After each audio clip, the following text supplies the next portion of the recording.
야간 12시 많은 참여 바랍니다.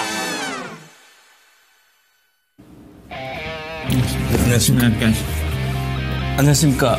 야인 최배운 전문가입니다. 예, 안녕하십니까. 박수영 운영력입니다. 오늘 오다 보니까 영하 막 10도 이상 되는 것 같아요. 그래서 영하 10도 때면 제가 어릴 때는 막 영하 20, 30도도 많이 갔을 건 시골에.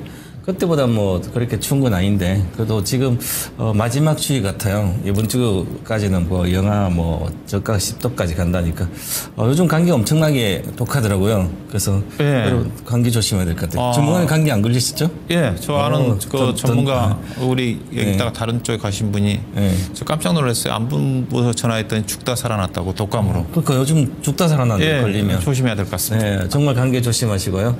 장도 뭐 좋아지니까 이제 추위도 끝나가고 좋은 봄날이 왔으면 좋겠습니다. 네, 진단하겠습니다.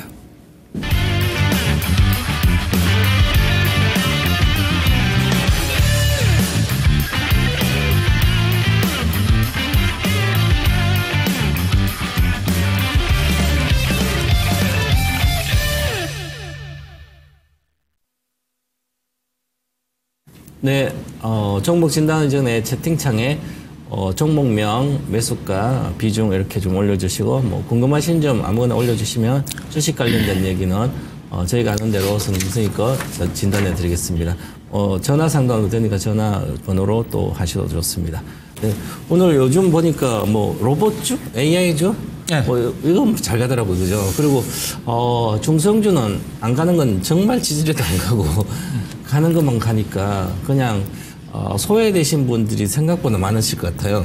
예, 시장이 이렇게 이제 최근 들어서 이슈가 두 개가 발생했지 않습니까? 네. 딥시크하고 그렇죠. 간세야 맞아. 조금 예상했던 부분인데 막상 또 발표를 하다 보니까 그러다 보니까 관련 피해주보다는 수혜주 중심으로 해가지고 종목들이 빠르게 움직임이 재개되고 있는 것 같습니다. 저는 이렇게 관세 다 예고를 했잖아요, 그죠?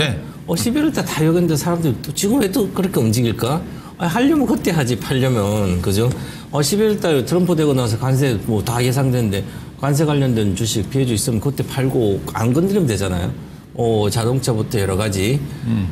그런데 이번 또 내려오는 거 이번에. 뭐 2차 전지 같은 것도 그때 다 했는데 또 내려오는 거예요. 그죠? 그러니까 뭐 관세 영향에 업황도 안 좋으니까 더 설상가상으로 된 것 같습니다. 그래서 좀 이게 2월 정도 지나면 뭐 관세 뭐 어느 정도 대충 나오지 않겠어요? 윤곽이, 그죠? 우리가 이제 앞서 이제 수급이 워낙 안 좋다 보니까 이런 거에 지나치게 민감하게 파는 것 같더라고요. 그런데 관세 같은 경우도 미국에서 중국 관세하게 부과를 하게 되면 피해를 볼 수 있는 게 제가 보기엔 애플이라든가 특히 이제 구글 맞아요. 같은 경우 반독점 조사 들어간다고 했지 않습니까, 중국에. 근데 그들 주식들은 안 떨어졌어요. 맞아요. 이제 오늘 지금 뭐 그 알파벳 같은 경우 실적 때문에 떨어지고 있지만은 근데 우리나라는 뭐 몇 번 여러 차례 악재들이 반영됐는데 또 막상 또 발표가 되다 보니까 종합 주가 지수가 뭐 70포인트 가까이 떨어진다든가. 그러니까요. 그것도 주가가 바닥권인데 미국 시장은 신고가에서도 안 떨어지는데. 시가부터 막 떨어져가지고 그죠? 움직이지 않는 거 70%에서. 그렇죠. 올해일 같은 경우도 제가 회원들한테 한 30포인트 정도 떨어질 겁니다 했는데 70포인트 가까이 떨어지다 보니까 조금 뭐 당황스럽더라고요. 그래서 이틀 만에 좀 올라오고 있는데 그래서 우리나라 주식시장이 기반이 없습니다. 이게 받쳐줄 때라든지 뚝심을 밀어붙인 어떤 그런 세력들도 없고 그냥 안 좋은 거 다 아는데도 밑에 와도 그냥 때리고 기관들도 막 자꾸 샀다고 좀 올라가면 그냥 한 번에 때려버리고 또 요즘 우리나라에 들어온 외국인들은 세력 외국인 같아요. 만약 어떤 주식을 뭐 두산 에너빌리티 산다면 500만 주 사고 막 한 번에 사버리는 거예요. 그러다가 막 때리고 단기 매매하듯이. 그러니까 거기에 우리 이제 실력을 갖추지 않은 개인 투자자들은 그거 딱 하다 보면 정말 소탐대실 이렇게 될 것 같아요. 그래서 외국인들은 있는 것은 전부 다 세력 외국인 같고 국내 기관들은 이만 유명무실해졌지. 개인 투자자들은 거의 다 대다수 종목이 확산돼서 물려있지. 이러니까 이제 기반이 없고 올라가더라도 연속성이 적은 것 같아요. 그래서 박스권이 계속 있는데 박스권에서도 뭐 잘 나가는 건 있습니다. 물론 잘 나가는데 우리가 돈이 있어야 그저 새로운 주식도 사는데 그래서 주식 투자를 하면서 또 중요한 게 결단력 같아요. 만약에 내가 1억치를 샀는데 현재 평가금이 5천만 원이에요. 그럼 5천만 반타작이니까 회복할 때까지 기다리는 분이 대다수 많은데 저는 그렇게 하거든. 지금이라도 결단해서 5천 중에 1,500만 원이라 마련해서 1,500 가지고 다시 시대에 맞는 지금 AI 소프트웨어 그거로도 가라. 그러면 이걸로 1년 동안 하다 보면 회복되고 이건 다시 올라오고 이렇게 하면 힘이 덜 들거든요. 안 그러면 계속 평가손 상태에서 있으면 힘들어서 못하고 결국은 좋아지면 어느 정도 회복하면 나오고 그래서 주식이 장기 투자가 안 되거든요. 그래서 전략을 좀 잘 짜야 되지 않을까 그렇게 보고 있습니다. 예, 저도 이제 수급에 얘기해서 한 말씀 드리고 싶은 거는 이번 주 들어서 기관 매매가 되게 활발하거든요. 예. 특히 시장에 앞서 이제 갑자기 시장 이슈가 부각되다 보니까 기관 투자가들이 이슈가 부각되는 종목 중심으로 수익률을 따라가기 위해서 예컨대 대표적으로 네이버라든가 카카오 사기 위해서 기관 투자가들은 돈이 없지 않습니까? 네, 맞습니다. 외국인 투자가들은 자기들 주식 살 수 있으면 돈을 가지고 들어올 수가 있거든요. 근데 기관 투자가 돈이 없기 때문에 어떤 주식을 사기 위해서는 다른 주식을 팔아야 돼요. 팔아야 됩니다. 맞아요. 예, 그러니까 네이버, 카카오를 사기 위해서 다른 것들을 파는 팔아야죠. 과정 쪽에서 일부 네. 개별 종목들이 기간에 집중기에 매도 타겟이 되게 되면 맞아요. 주가 급락이 나옵니다. 맞습니다. 근데 또 그 다음날 또 급반등이 나와요. 네. 예, 그런 내동 매매를 해서는 안 될 것 같아요. 물론 이제 기관 투자가들 파는 종목 중에서 펀드멘탈은 나쁘지가 않는데 기관 투자가들이 팔아서 네. 빠진 주식 같은 게. 근데 대표적으로 어제 같은 경우는 아니고 같은 게 PSK 홀딩스 같은 경우가 어제 기관 투자가들이 종합주가에서 급등한 국면 쪽에서만 어제 6, 7% 빠졌는데 네. 오늘 또 반대로 6, 7% 올라갔거든요. 맞아요. 이제 그런 매매가 나옵니다. 그래서 그런 것들을 염두에 두면서 우리 개인 투자가들이 매매할 필요가 있지 않겠는가 그런 말씀을 드리고 싶네요. 이건 성공 투자하시고 잘 모르시면 갖고 있는 종목 진단해서 요청해 주시기 바랍니다. 그러면 진단하겠습니다. 제가 먼저 하겠습니다. HD 한국조선 올려주셨네요. 유튜브에서 행복한 세상님께서 HD 한국조선해양 20만 원, 비중 10%, 지금 22만 5천원인데요. 중장기로 보고 있어 고점에서도 안 팔았습니다. 목표가를 얼마로 보면 좋을까요? 가장 위험한 투자자가 장기 종목이 아닌 고성장주가 아닌 주식이 몇 배 올라왔을 때 사가지고 한 10%, 20% 수익을 보고 들어갔다가 수익이 나니까 다른 사람들이 이제 뭐 다 좋다고 막 방송도 나오니까 그때 중장기 투자를 고민하신 분들은 소탐 내실 아니면 작게 먹고 크게 깨집니다. 반타작 기분 나고 그렇습니다. 그래서 지금 이제 예를 들어서 우리가 단순히 생각해야 될 게 예를 들어서 이제 우리 조선주라든지 전력주라든지 뭐 이런 관련된 주식들이 외국인들이 좀 많이 갖고 있는 개인보다는 그 은행주도 그렇고요. 갖고 있는데 그러면 많이 올라왔을 때는 큰 손들 외국인과 기관들도 차익 실현해서 이익을 확정시켜야만 펀드 매니저들은 이익을 확정시켜 가면 성과급도 있고 여러 가지 있잖아요. 그죠? 그러면 외국인들이 갖고 있는 주식을 이제 어느 정도 정리해서 많이 올랐으니까 해야 되는데 이제 뭐 전력주도 마찬가지 전부 다 이슈 호재성은 다 나왔기 때문에 조선도 그렇고 그러면 이런 주식들은 예를 들어서 수주 산업 관련된 주식 조선주 특히 이런 것은 수주가 곧 정점을 찍고 피크아웃을 치면 그 다음부터 주식도 당연히 피크아웃 칩니다. 그죠? 그래서 실적이 잘 나올 때 와 실적 잘 나오는데 왜 계속 빠지지? 조선주 이렇게 생각하면 10분의 1타작 났습니다. 그래서 2007년도 같은 경우에는. 그래서 그게 아니라 수주가 정점을 찍었는지 안 찍는지 그걸 판단하셔야 됩니다. 그러면 이제 우리 조선해양들은 2007년도 고점이고 그다음부터 2010년과 실적은 잘 나왔습니다. 그래서 2007년부터 끊임없이 빠져가 10분의 1타작이 된 거예요. 자 그러면 2000년도부터 시작했으니까 조선이 발주가 계속 그래서 이제 7, 8년 정도 이렇게 엄청 발주가 계속 이어졌습니다. 그리고 실제로 2010년도에 거의 인도가 대다수 됐기 때문에 조선 배들은 큰 배들, 만 D급들이 그러면 15년 정도 20년 수령이거든요. 그러면 2010년도니까 25년도잖아요. 그래서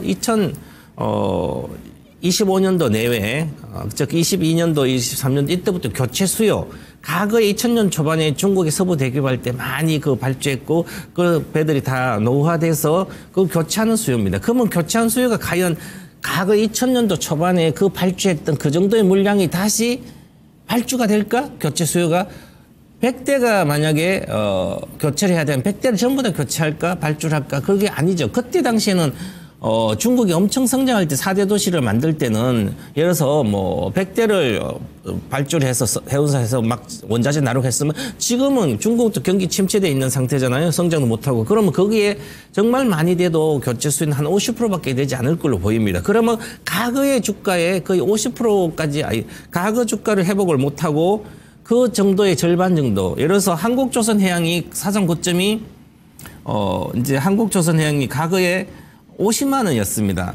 그러면 금방 제가 50% 정도 교체 수혜라고 대충 아무리 맞아도 70%예요. 그죠? 그럼 주가도 고점에까지 그럼 35만 원 아니면 50만 원, 25만 원 정도까지 오는 게 정상적인 겁니다. 그래서 저도 기법상에 딱 보면 나오잖아요. 정확히 25만 원 정도 목표가예요. 그럼 25만 이제 다시 수주가 줄어들면 다시 또 지자리로 내려갑니다. 그럼 또다시 10만 원 뭐 이하로 가겠죠? 자, 그러면 이렇게 중장기 투자한다는 생각을 갖고 있는 이렇게 아마 생각하실 거예요. 이젠 미국에서도 수백 척이 필요하고 군함도 그런데 그건 단순한 생각이에요. 미국은 하고 싶어도 그만한 할줄 돈이 없어. 지금 국방비 줄여가고 있는 건데 그러면 많이 노후화돼서 군함들도 발전 하나씩 뭐 동시에 하는 게 조금씩 하겠죠. 군함은 그렇게 크지 않으니까. 그래서 그리고 또한 이렇게 이야기하죠. 이제는 왜 전투기 스텔스기가 필요하냐, F-35가 왜 필요하냐, 트럼프 그러잖아요. 드론 전쟁이 간데 작은 드론을 하면 그렇게 시대가 바뀌어가고 있는 거죠. 군함도 이제는 엄청난 그런 군함 필요가 없어요. 작은 무인 군함으로 전쟁을 하는 시대가 AI로 하면 AI가 피지컬 AI가 되고 나면 그 피지컬 AI는 이제 저들이 자율주행 군함이나 비행기가 되면 저들이 가서 저들끼리 싸우면 되지. 인간이 타고 갈 필요. 그래서 큰 배라든지 큰 항공 이런 게 배에다가 비행기도 그렇게 전혀 필요가 없는 거예요. 그래서 오히려 군함 뭐 이렇게 많이 한다도 저는 그거 믿을 수 없다.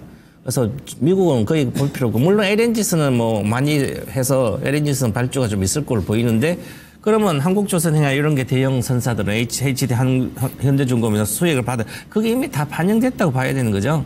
그래서 저는 기술적으로도 보시면 월봉으로 잠깐 보시면 좀 크게 보면 두 번째 이미 주가는 이미 여기서부터 내려가고 있습니다. 요번에 꺾였어요. 이번 달에 2월 달에 음봉이 나오면 대다수 조선주가 음봉이 나오면 다시 반등할 때 비중을 축소를 하는 전략이 맞을 걸로 보여요. 저는 일반 투자자는 개인 투자는 지금 이 근처도 가지 마라. 조선전력주 추세 하락이 하반기부터 나올 수도 있다. 이렇게 보고 지금이라도 많이 올랐다 그러지만 AI 쪽으로 가셔야 될 것 같고요. 그래서 저는 조선주는 지금 수익이 났다도 내일 전략 매도 의견 일봉상에도 이미 내려가고 있습니다. 그럼 만약에 한국조선해양도 나머지 현대인력도 마찬가지지만 이렇게 수급을 보시면 여기 외국인 빨간색이고 오른쪽 하단에 보시면 기관이 파란색인데 개인이 별로 이제 개인이 1월 달부터 개인이 자꾸 사는 거예요. 주택을. 그럼 개인이 많이 사주면 갖다 계속 팔겠죠. 빠져나옵니다, 이제 외국인들이. 그리고 이제 4월부터 공식적으로 좀 공매도가 재개된다면 이제 또 저가 외국인 투자자라면 많이 갖고 있으면 일단 현물은 살 사람 없으면 빌려와서도 계속 팔겠네요. 그 정도로 이제 나빠집니다. 그래서 마지막 2, 3월 달에 조선전력은 다 나오셔야 된다. 4월부터는 오히려 급락할 가능성이 높아졌다. 이렇게 보고 이미 빠져나오고 있습니다. 외국인들 좀씩. 이렇게 보시고 전략 매도 의견 드리겠습니다. 예, 자, 보로누이를 10% 10만 8천 원에 가지고 계신 분입니다. 작년에 좀 사셔가지고 물려서 7만 원대까지는 내려왔다가 지금 매수 가격에서 약간 지금 한 7% 정도 손실 구간인데 이번 기회에 잘 팔고 나오시려고 좀 물어보신 것 같습니다. 해서요. 오늘 또 이 종목이 7% 좀 급등이 좀 나왔고 어제도 이 종목이 14% 급등이 나오면서 이틀 동안 20% 넘게 급등이 좀 나왔어요. 예산은자 신약 개발 관련 라이센스 아웃을 좀 기대를 하고 있는 회사지 않습니까? 아마 그 폐암 치료제와 관련된 쪽인 것 같고 임상 일상 단계인 것 같아요. 최근에 보니까 우리나라와 호주 임상 기관을 대상으로 해가지고 임상 신청을 좀 하고 있는 것 같은데 그런 어떤 기대감을 가지고 최근에 주가가 급등을 좀 하고 있는데 오늘 주가가 지금 올리고 있는 쪽을 딱 봐서 보시면 오늘 기관 투자가들이 12만 주 샀잖아요. 수급의 주체 중에서 보면 가장 주가가 탄력적으로 주가를 변동성이 큰 게 올라갈 때도 가파르게 올라가고 많이 팔게 되게 되면 주가가 가파르게 떨어지는 기간이 투신하고 사모펀드거든요. 이들이 상당히 공격적입니다. 주가를 지금 이틀 동안 끌어올리고 있는 두 기관은 투신하고 사모펀드, 특히 오늘은 사모펀드에서 6만 주 가까이가 샀거든요. 사모펀드가 투신은 대체적으로 장기 투자를 하지는 않습니다. 특히 사모펀드 같은 경우는 단기 고수익을 목표로 접근하는 쪽이니까 단기 이벤트에 따른 매매이기 때문에 장기 투보다는 단기적인 시각에서 접근을 좀 해야 된다. 그렇게 좀 말씀 좀 드리고 싶고요.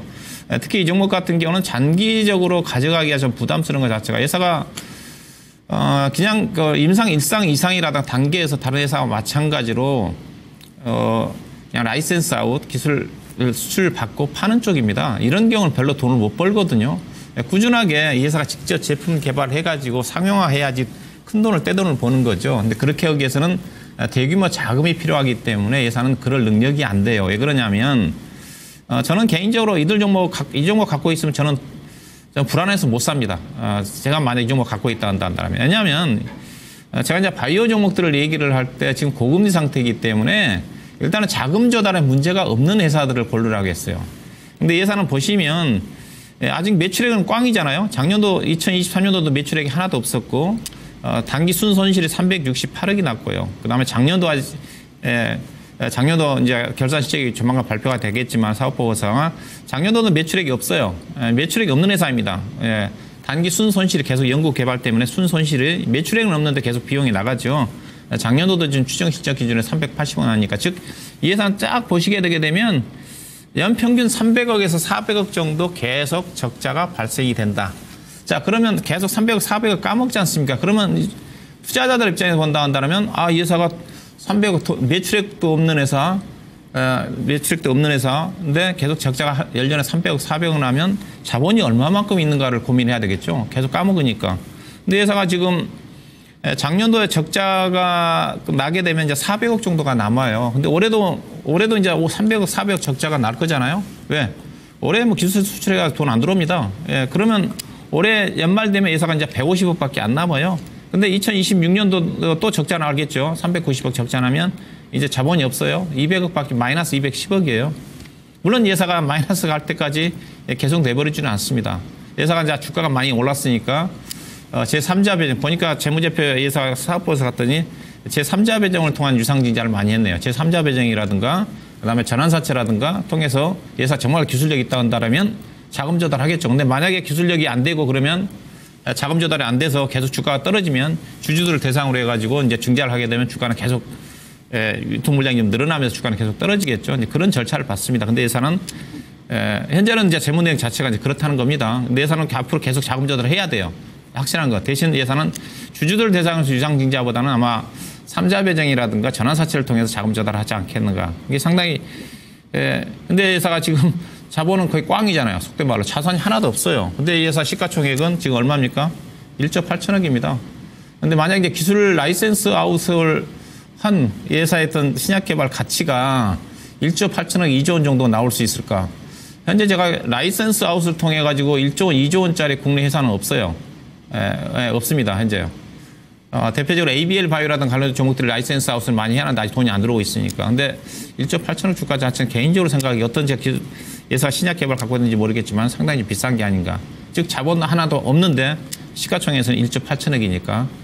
이 회사가 만약 그 신약 개발 가치가 2조 원 이상 돈을 벌 수가 있다. 라이센스 아웃을 할 수가 있다 한다면 주가를 가져가면 되겠지만 그렇게 쉽지는 않다고 봐요. 자, 그래서 결론은 일단 뭐 차트로 본다 하더라면 기관 앞서 사모펀드와 기관이 적극적으로 들어오기 때문에 얘들이 지금 오늘도 지금 대규모 매수가 됐는데 여기서 끝나지는 않을 거잖아요. 최소한 20% 정도는 15% 20% 정도 수익을 목표로 들어오지 않겠어요? 그 가격대가 지금 작년 11월 중순 때 12만 5,900원인데 이 정도까지는 현재 수급 여건을 봐서 차트도 그렇고 상승이 가능하지 않겠는가. 바로 가지는 않을 겁니다.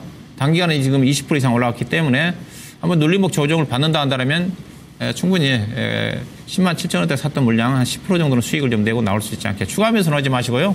12만 원 정도 언저리 정도에서 일단 매도 기회를 좀 잡으시기 좀 바라겠고, 이 종목이 뭐 쉽게 꺾이질 않겠지만은 만약에 8만 8천 원 정도 아래권으로 만약 내려간다 한다면 그 가격권에서도 그런 어떤 그 기업 내용이라는 관점에서 손절을 염두에 두시고 일단은 그 걱정보다는 단기적으로 10만 8천 12만 원 정도까지 상승 여력을 염두에 두시고 접근하시면 될 것 같습니다. 네, 다음 종목입니다. 사랑을 주세요님께서 유진테크 4만 원에 10%. 오른 줄만 알고 올라탔다가 손실 중입니다. 어떻게 해야 할까요? 했는데요. 유진테크가 반도체 장비 업체죠. 전공정 장비의 정착 망막 쪽의 장비입니다. 그래서 지금 주로 이제 메모리 업체 하이닉스, 삼성전자, 뭐 마이크론 이렇게 들어가고 있는데 주가가 지금 지지부진하고 안 좋죠. 과거에 3, 4월 달에 고점 치고 다 내려와 있습니다. 제가 작년에 3월 달에 반도체도 다 팔아라. 반도체 우리나라가 지금 안 된다. HBM 관련된 거 쭉 빼고. 지금도 마찬가지야. 이제 메모리 반도체 업황이 개선이 안 되고 있습니다. HBM만 성장하고요. 그럼 우리나라는 조금 HBM으로 하는 공정으로 바꾸는 그 수혜주들은 조금 더 낫지만 이미 작년 봄에 다 올라서 고평가를 올리다 지금 내려가 있는 상태입니다. 그래서 우리 또 AI 관련된 뭐 반도체 여러 가지 뭐 디자인하고 대다수도 작년에 보면 많이 올라가서 그 다음에 쫙 빠졌었죠. 그만큼 전체적으로 다 주가가 예를 들어서 보시면 뭐 전력 관련된 반도체, 제주 반도체도 뭐 이렇게 저기 38,000원 지금 14,000원 와 있어요. 오늘 최근 올라도 이게 막 8,000원까지 왔다가 이만큼 AI 관련된 것도 보시면 작년 3월부터 빠져서 이렇게 왔잖아요. 그러면 이렇게 빠져 있어서 이게 많이 빠졌으니까 올라간다? 이게 그냥 단숨에 이제 불어서 쏠리면서 불어서 다 똑같이 내려오죠. 2차 전지 양극재가 쏠리면서 내려오듯이 반도체 작년에 실제로 이렇게 이익이 나오는 회사들도 아닙니다, 별로. 그런데도 주가가 움직였으니까 다 보시면 그래서 주가가 내려온 거잖아요, 그죠? 이렇게 보면 강원도 3분기 14% 마이너스고요. 제주반도도 26% 마이너스고요. 그나마 유진테크는 190% 아니 55% 증가됐었죠. 4분기 실적도 잘 나오고 그나마 D램 쪽이 업황이 나쁜데 그나마 나은 게 유진테크예요. 그래도 이미 주가가 작년에 5월 달에 6만 원 가면서 이 작년에 2년 뒤에 목표가 내년까지도 그 올해 작년에 이익이 잘 나오고 매출 잘 올해까지 잘 나온 게 다 반영이 됐습니다. 6만 원이면 시가총액이 현재 시가총액 기준으로 1조 3천억 정도 되네요. 2만 2천이 1조 3천억인데요. 올해 영업이익 기준으로 예상 컨센서스의 영업이익이 보시면 800억대예요. 그럼 1조 3천억이면 거의 15배 정도 넘잖아요. 16배 영업이익에. 당연히 고평가죠. 10배 정도도 고평가할 수 있는데 메모리 관련된 거나 HBM 빼고 나머지는 그럼 HBM만 하는 거예요. 나머지는 정수를 안 하면 그만큼 어렵잖아요. 이것도 이제 올해 어느 정도 있다가 뭐 캡티브 마켓에서 공정 전환하는 게 좀 수혜는 있지만 그게 이제 계속 수혜가 내년 정도 되면 오히려 급격히 나빠질 텐데 그래서 실적이 잘 나올 때 장비업체는 팔고요. 실적이 안 나오고 적자하고 이럴 때 사는 거죠.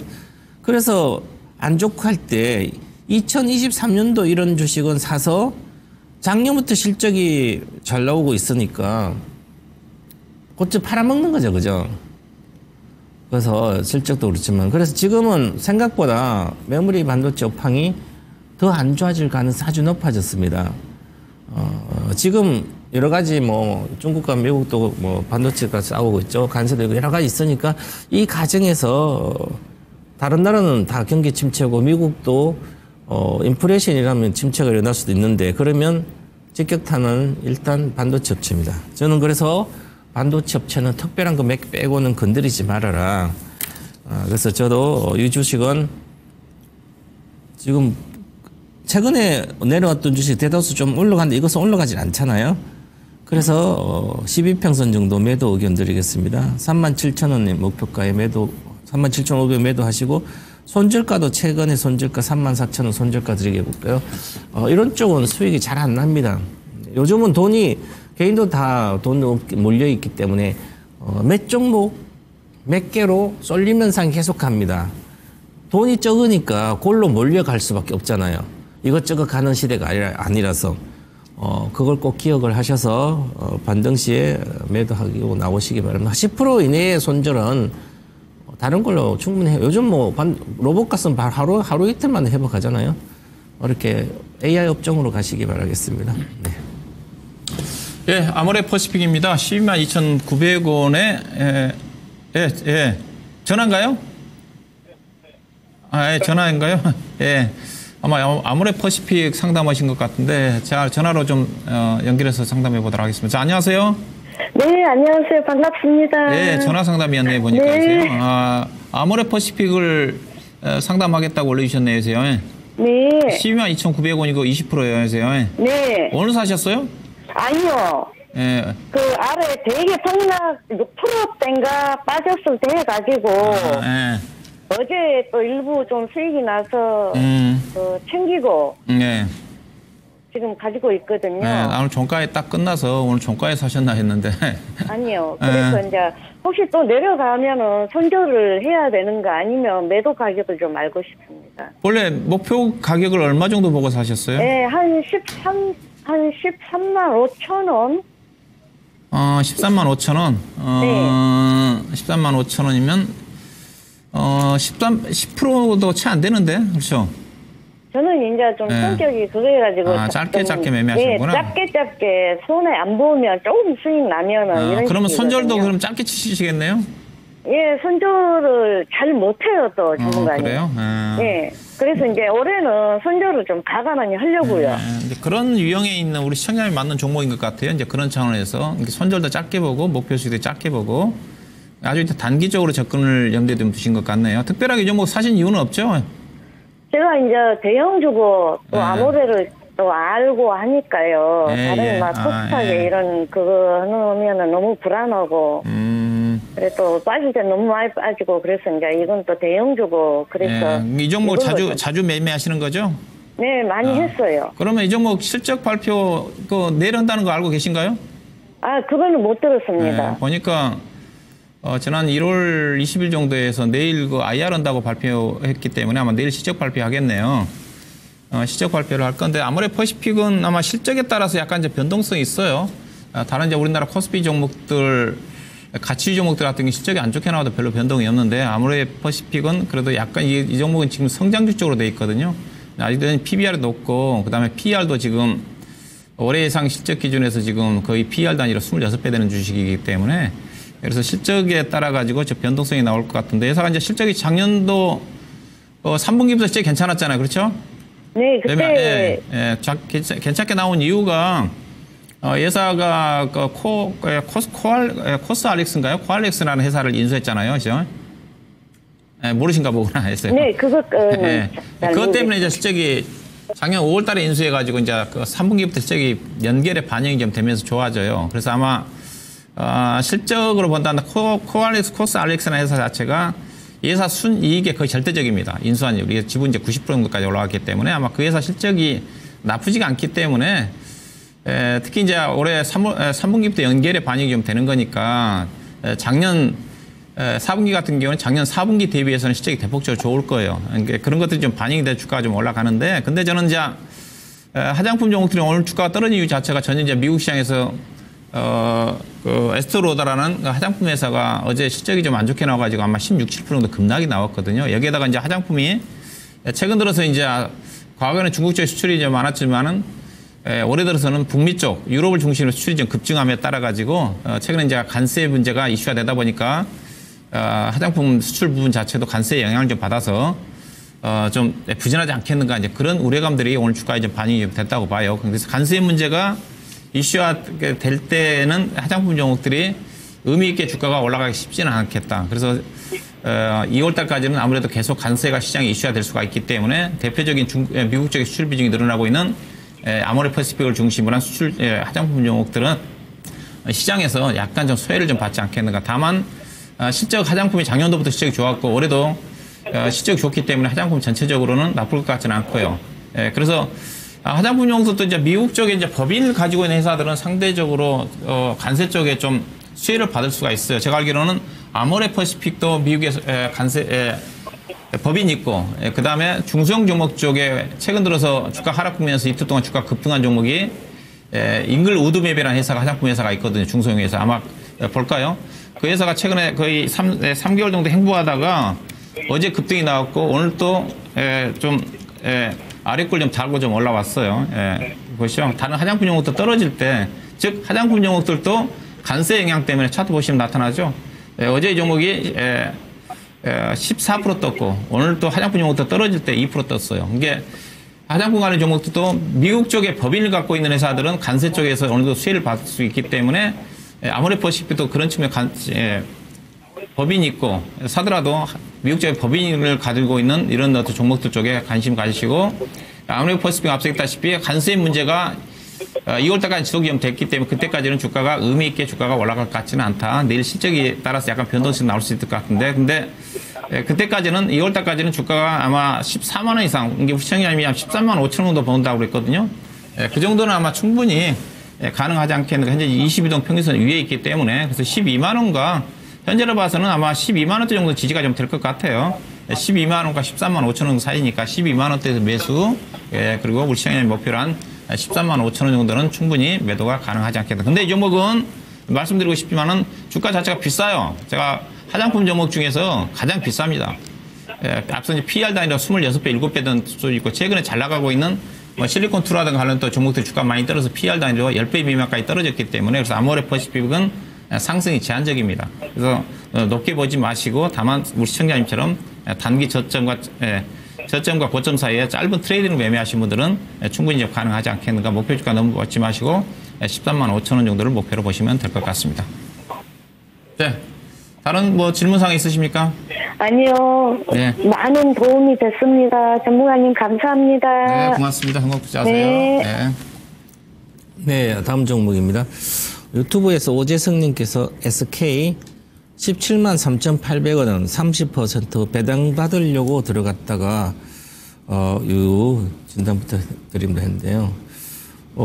지주사를 원래 배당을 많이 주니까 로열티도 받고 해서 그런데 지주사 지주사하면 우리가 이제 쉽게 설명하면 자식이 4명 있으면 부모가 뭐가 있잖아요, 그죠? 그래서 부모한테 내가 투자를 하려면 그 자식이 4명이나 8명 있으면 그 자식이 전부 다 잘 나가면 다 이익도 잘 나가면 그럼 부모한테 돈을 주면 돼. 빌려줘도 갚아요. 근데 자식 중에 8명 있는데 자식이 4명 잘 나가고 4명 못 나가고 그러면 부모한테 주면 못 받을 확률도 있죠? 부모가 돈 있다고 못다는 자식 돈 갖다 주고 내 돈 안 갚을 수도 있는 거잖아요. 그래서 지주사는 그 자회사들이 전부 다 잘 나가는, 고성장하고 있는 그런 것만 있을 때 그 지주사를 사면 상관없는데 지금 세상이 어떻게 돌아가고 있어요? 먹고 살기 힘들잖아요. 기업들도. 우리나라도 지금 심각하게 어렵잖아요. 그죠? 올해는 1.9%도 성장 못하고 1.8%, 2% 이하로 가 있습니다. 미국만 2.8%고, 유럽도 안 좋고 중국도 안 좋은데. 그런데 우리나라 대기업들 지주사를 사면 지주사를 없잖아요. 그런데 그걸로 배당을 지금 한 2.7% 되네요. 연간 5,000원 정도 배당 주니까, 배당 DP에서. 그러면 17만 8천에서 5% 주니까 얼마? 3%도 안 되네, 그죠? 그럼 SK그룹 걸 내가 SK그룹은 좋으니까 사고 싶어. 그러면 배당을 주고. 그럼 SK에서 가장 잘 나가는 회사가 뭐예요? 1분기 때 8조 영업이익 낸 SK하이닉스잖아요. 근데 하이닉스 배당을 거의 안 주니까. 그러면 배당 주는 회사 SK 회사가 있잖아요. SK텔레콤이잖아요. 그럼 SK텔레콤 사면 되잖아요. 잘 나간 자식 혼자 있는, SK텔레콤 밑에 SK하이닉스가 잘 나가니까. 자식 잘 나가니까. 배당은 얘는 안 주니까. 그럼 부모한테 주면 부모 회사야 사면 배당 줄 거 아니에요. 그럼 SK텔레콤 사면 5%가 넘어요. 5만 원짜리가 3,500원 주니까 7%네요. 근데 SK를 사죠. 이렇게 생각을 하셔야 돼요. 주식은 하면서 간단하잖아요. 그죠? 자, 그룹 중에 잘 나가는 그룹주를 배당 때문에 산다면 잘 나온 그룹은 우리가 다 알잖아요. 전문가한테 물어보면 뭐 요즘 그룹수가 어디 잘 나가요? HD 현대, 그 다음에 두산, LS 일렉트릭, LS 기업 그룹들 하나 뭐 더 그럴게요. 그러면 나머지 다 안 나가고 있어요. 보세요. SK그룹 월봉이 끝없이 내려오고 있죠. SK 지주사. 그 다음에 롯데 지주도 끝없이 내려왔죠. 그 다음 LG 끝없이 내려오고 있죠. 삼성물산 보면 삼성물산도 잠깐 갔다 못 가잖아요. 자, 그 다음에 하나도 보면 여러 개 하나도 하고 막 방산 몇 개만 잘 나가고 엔진하고 이런 게 있어. 그거 나머지는 다 못 나간 자식들 많잖아요, 그죠? 자, 하하고 안 되잖아요. 하나솔루션 다 안 되잖아요. 그 지수 살 일 없어요. 보시면 LS 다 잘 나가잖아요. 그러니까 그나마 들어가도 손해는 별로 안 나요, 그래도 못 나간 LS도 못 나가 있으니까. 그러면 두산은 하잖아요. 엔비디아 NFL. 그러니까 두산은 잘 나가잖아요. 그러면 지주사는 두산을 샀어야 되는 거죠. 이렇게 간단합니다. 그래서 그 기업이 잘못 나가는 것은 그 근처도 가지 않는 게 정답입니다. 개인 투자자는. 그러면 지금 하나는 SK를 사서 지금 이렇게 내려왔는데 어떻게 할까? 자, 그러면 지금 SK를 이렇게 종목을 이렇게 치면 와, SKC 지금 안 좋죠? 그 다음에 바이오 특별하게 그렇죠? SK하이테크는 안 좋죠? SK이노베이션도 안 좋죠? 가장 중요한 게 SK이노베이션인데 SK이노베이션 제대로 못 내죠. 이제 구조조정 하고 있어서 그런데 다 하이닉스 빼고 다 쉽지 않은 거잖아요. 그러면 길게 보면 저 밑에 이제 2019년도 주가는 대다수 기업들은 성장 못하고 업황이 어려워지는 기업들은 2019년 주가까지 다 내려왔습니다. 이제 2차전지도 그렇지만 화학은 2019년도 그 저성장 고착화 국면 거기도 저가를 다 깼어요. 그래서 제가 늘 그러잖아요. 작년에도 그랬거든요. 포스코홀딩스 10만 원대 당연히 가고 LG화학 10만 원대 당연히 가는데 어떻게 성장을 하냐고요. 그렇죠. 화학 망해가고 있고 철강 망해가고 다음에 메모리 반도체 망해갑니다. 이 정도로 강력하게 제가 이렇게 충격적으로 이야기하면 듣고 그 관련된 기업을 단 1초도 보유하지 말아야 되는 거죠. 그래야 내가 돈을 잃지 않는 투자자가 되는 겁니다. 그래서 지금도 마찬가지지만 지금이라도 결단이 17만 8천이니까 3만 7천 원 빠졌잖아요. 그러면 거의 20% 빠졌네요. 이걸 계속 올라간다고 최근에 급락할 때 또 급락해요. 올라갈 때 이걸 본전해야지 그 생각조차 지금이라도 나오셔서 지금 이렇잖아요. 로봇주가 많이 올라왔어요. 로봇주는 아직도 시작도 안 했습니다. 앞으로 2040년대에 머스크는 이 휴머노이드 로봇, 인조인간 로봇 이런 게 100억대가 예상하고 있죠. 100억대. 인구보다 많은. 무궁무진하잖아요. 그래서 고성장하는 주식으로 가서 물려도 거기 가서 물리는 게 가장 개인 투자자가 특히 잘 모르는 투자자는 수익이 난다 이렇게 보고 저는 전략 매도 의견 드리겠습니다. 드려서 실적이 앞으로 계속 좋아지고 AI 관련된 성장하는 AI 로봇뿐만 이런 쪽으로 아니면 AI 관련 수혜주들 소프트웨어 이런 쪽으로 가서 비중을 분할을 사든지 해서 하는 게 지금이라도 낫다 이렇게 말씀드린 측면으로 실적 성장 쉽지 않으니까 물론 가지고있으면 본전은 갈 수도 있었는데 그런 지금 본전 이상 갈 수 있는 현재 근거는 없습니다. 그래서 내일 전략 매도 의견 드리겠습니다. 예, 자 골치 아픈 종목을 갖고 계신 분이네요. 현대제철을 35,000원에 30% 가지고 계신 분입니다. 가장 안 좋은 쪽이죠. 섹터로 본다 한다면 제가 작년도부터 사서는 안 되는 쪽 화학주, 그 다음에 철강주, 건설주를 얘기를 하고 있는 쪽인데, 이제 최근에 이제 현대제철이 약간 좀 윗골을 달았어요. 최근에 이제 1월 30일 날 좀 올라갔죠. 23,700원까지 계속 행보하다가 2만 원대 행보하다가 올라갔는데 최근에 이제 실적이 좀 발표가 됐습니다. 철강주 중에서 현대제철의 실적은 약간 시장 예상치를 상회를 했어요. 제가 알기로는 영업이 가이던스가 900억인데 아마 1,050억인가? 포스코 홀딩스는 거의 900억밖에 안 나왔죠. 단기 순손실이 작년 4분기 대규모로 났고, 이게 포스코 홀딩스 볼까요? 포스코 홀딩스도 지금 안 좋습니다.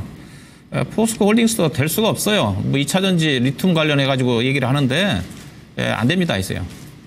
철강주로 봐야지 우리나라 투자가들만 포스코 홀딩스를 2차전지로 얘기하거든요. 미국의 펀드 매니저들, 애국계 국내 시장에 접근하고 있는 사람들 포스코 홀딩스 2차전지를 안 봅니다. 철강주로 봅니다. 근데 철강주로 본다 한다면 포스코 홀딩스라든가 현대제철의 주가가 어떠냐? 이번 트럼프 관세 정책에 따라 가지고 이제 가장 피해주가 자동차가 될 거고요. 그 다음에 소재 쪽에 철강입니다. 경기 관련 쪽에 이제 뭐 산업재 있고 소재가 있을 건데 산업재는 뭐 철강이라든가 건설 기계라든가 그다음 조선이잖아요. 이쪽은 현지 생산이 가능하기 때문에 뭐 피해주가 아니에요. 근데 소재 같은 경우는 특히 철강 같은 경우는 실현할 수가 있기 때문에 무역과 관련돼 있습니다. 특히 중국을 가장 압박을 하게 되게 되면 철강이거든요. 중국이 세계 최대 철강 조강 생산국이기 때문에 아직도 중국이 공급 물량이 많습니다. 그래서 미국 쪽으로 수출을 많이 해요. 중국이 철강이 본래 무거워가지고 우리나라 같은 경우 미국에 수출 안 하거든요. 세아제강이라든가 유전광 관련된 파이프와 관련된 유전광 쪽에만 수출하지 철근이라든가 후판이라든가 관련 종목에 수출 안 합니다. 근데 문제는 뭐냐면 미국이 중국을 압박을 하게 되면 중국이 미국의 철강 수출을 못할 거잖아요. 유럽 중심으로 해가지고. 그러면 그 물량이 어디로 나오냐. 동남아라든가 우리 쪽으로 저가 물량이 쏟아집니다. 중개 유통 물량 자체가 우리나라라든가 동남아 쪽으로 물량이 쏟아지면 가격이 계속 떨어져요. 우리나라 특히 철강 같은 경우는 주요 산업 자체가 이제 철근 쪽에 이제 건설 쪽이고, 물론 이제 조선업방이 괜찮으니까 후판 같은 게 나쁘진 않겠지만은. 그래서 앞으로도 더 힘들어요. 힘듭니다. 그래서 미국에 보시면 미국 같은 경우도 중국 때문에 영향이 모르겠지만 대표적인 회사 스틸 다이나믹스 차트거든요. 지금 S&P 철강 회사들이 S&P 500에 포함이 돼 있잖아요. 관련 종목 신고가인데 지금 바닥이고요. 그 다음에 뭐 다른 어떤 종목들 뉴코란 회사 같은 게 뉴코란 회사는 뉴코란 회사죠. 뉴코란 회사거든요. 이 회사도 대표적인 미국의 철강 회사입니다. 미국의 철강 회사 유나이티드 스틸, 뉴코, 스틸 다이나믹스. 지금 뉴코란 회사는 지금 거의 바닥이에요. 철강업황이 안 좋다는 겁니다. 다만 미국 같은 게 철강 회사를 최근에 조금 이제 빨간불이 올라온 이 자체가 중국을 압박을 하니까 관세를 하게 되면 중국 물량 자체가 미국으로 안 들어오니까 이들 관련 종목들은 수혜를 받겠죠. 근데 우리나라는 수혜주가 아니에요. 피해주예요. 미국의 철강주가 올라간다 한다 하더라도 우리나라 철강주를 못 갑니다. 이제 그렇게 아시고 철강 관련해가지고 포스코홀딩스라든가 현대제철은 당분간 주가가 시적도 안 좋고 주가가 못 갑니다. 다만 주가가 엄청 싸죠. 주당 BPS로 따지면 지금 아마 현대제철이 10만 원이 넘을 겁니다. 아마 PBR이 0.2도 안 될 것 같은데 주당 BPS가 14만 원짜리 주가가 2만 원이니까 엄청나게 쌉니다. 근데 뭐 싸다고 지금 갈 수 있는 건 아니죠. 이 종목은 제가 보기에는 올해 연말까지 간다 한다 하더라도 2만 7, 8천 원 못 갑니다. 못 간다고 봐요. 그래서 교체를 하시든가. 다만 이상 워낙 가치 싸고 경기가 회복이 좀 돼가지고 정말로 경기 회복된다는 자체는 중국의 강력한 경기 부양책에 따라 가지고 중국의 철강 수요량이 증가가 좀 되면서 자체 물량을 소화를 해야지 중국 유통 가격이 상승을 하면서 동남아 가격 상승과 함께 국내 철강 가격 상승으로 이어지기 때문에 그때까지는 주가가 어려울 것 같습니다. 그래서 실적이 좋게 나왔지만은 여전히 PER 단위로 10배, 11배 되는 수준이기 때문에 주가는 못 갈 것 같아요. 그래서 장기 투자하시게 되게 되면 또 배당 더 회사니까 손실 안 나겠지만은 상당 기간 앞으로 좀 고생하지 않겠는가. 교체 매매 안 한다면 2만 4천 원 정도 1차적인 목표고요. 그 다음에 연말 정도 간다 한다면 아마 2만 6, 7천 원 정도가 적정하게 매도할 수 있는 가격이 좀 되지 않겠는가. 그렇게 좀 보셔야 좀 될 것 같습니다. 네, 다음 종목입니다. 유튜브에서 허버님께서 두 분 존경합니다. 감사합니다. 삼성 SDS 12만 5천 원 30% 목표가 궁금합니다 했는데요. 삼성 SDS는 뭐 클라우드 서비스도 하고 비즈니스 IT 서비스를 하는 회사인데요. 솔루션 만들어서 또 제공도 하고. 그런데 삼성 SDS는 주로 삼성 계열을 캡티브 마켓이 주로 삼성이고 나머지 대기업도 있는데 국내에서는 이런 서비스가 이제 성숙기에 한정돼 있습니다. 그래서 성장을 못 하는 거죠. 그래서 뭐 베트남이나 다른 데로 이렇게 가서 해외 기업도 유치하고 다 해야 되는데 SDS보다 글로벌 기업에 좋은 건 워낙 많기 때문에 성장이 쉽지 않은 구조예요. 그래서 이런 주식은 그냥 단기 매매 잠깐 하고 나오는 그런 주식이지 투자를 해서 뭐 끌고 가면 돈을 벌겠다 그것은 아니에요, 그죠? 그래서 보시면 과거에 상장하고 나서 40만 원대 돼서 2014년도잖아요. 끝없이 빠졌어요. 저도 2006대 당시 뭐 계속 팔로고만 이야기했습니다. 잠깐은 매매를 가능하죠. 뭐 1, 20% 먹기 위해서는. 근데 개인 투자자가 1, 20% 먹으려고 주식하면 제가 다 망한다 그랬죠. 허송 세월, 인생이 여전합니다. 평생에도. 그래서 최소한 개인 투자자는 50% 아니면 100% 이상 갈 수 있는 주식을 찾아야 돼요. 막 10배 갈 수 있는 찾아가서 사놓고 기다려서 뭐 10년 이내에 들어가서 10배간 팔고 아니면 3배간 팔고 이렇게 하면 돈이 벌려지. 그렇지 않고는 안 되는 거죠. 그래서 이런 주식들은 제가 옛날에도 그러면 삼성그룹주에서 2000년도 뭐 동학개미 막 오고 할 때도 그렇지만 삼성그룹주에서 성장할 수 있는 기업은 삼성전자도 이제 2013년도에 핸드폰이 이제 갤럭시 3 나오고 나서 핸드폰 성장을 고성장 못하죠. 그 다음 잠깐 2016년도와 17년도에 클라우드 서비스 시작돼서 AI 시대가 시작됐어. 그때 잠깐 올라갔지.